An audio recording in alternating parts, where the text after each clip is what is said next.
Hero আলমকে বিয়ে করে যুক্তরাষ্ট্রে নিয়ে যেতে চান এক ডাক্তার তরুণী, নাম আয়েশি আক্তার। তিনি নিউ ইয়র্কের কুইন্সে বসবাস করেন। আয়েশি যুক্তরাষ্ট্রের একটি মেডিকেল কলেজ থেকে MBBS শেষ করার পর ইন্টার্ন করছেন।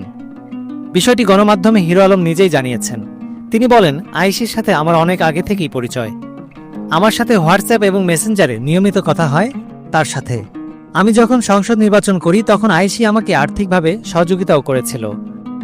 ওর সাথে দেখাও হয়েছে জানিয়ে হিরো আলম বলেন, আমাদের দুজনের বেশ ভালো বন্ধুত্ব। ও কিছুদিন আগে দেশে এসেছিল, তখন আমি তার কুমিল্লার বাসায় গিয়েছিলাম। কয়েকদিন আগে আয়েশি যখন শুনল আমি আবার বিয়ে করতে যাচ্ছি, তখন সে আমাকে বিয়ের প্রস্তাব দেয়।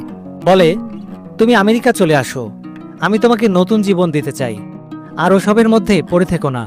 হিরো আলম গণমাধ্যমে একটি ভয়েস মেসেজ শেয়ার করেছেন। সেখানে এক তরুণীকে বলতে শোনা যায়, হিরো আলম, তুমি আর ভুল কইরো না, বারবার ভুল করে ধরা খাইতেছ। আমি তোমাকে আমেরিকায় নিয়ে আসতে চাই, তোমাকে এখানে এনে সেটেল করব। তুমি চলে এসো, আমি তোমাকে নতুন জীবন দিতে চাই। এদিকে কয়েকদিন আগেই শোনা গিয়েছিল ইতি নামের একজন মডেলকে বিয়ে করতে যাচ্ছেন আশরাফুল আলম ওরফে হিরো আলম। সরাসরি না বললেও হিরো আলম বলছিলেন তিনি এখন প্রেমের সম্পর্কে আছেন। সম্প্রতি তৃতীয় স্ত্রী রিয়া মনির সাথে সংসার ভেঙে যায় হিরো আলমের।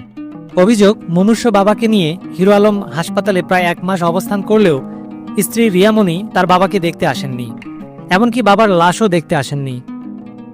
এর আগে 2010 সালে সাদিয়া বেগম সুমির সাথে বিয়ে হয় হিরো আলমের। সেখানে আলো এবং আখি নামে 2 মেয়ে এবং আবির নামে এক ছেলে সন্তান রয়েছে। এক্সপ্রেস বিনোদন ডেস্ক।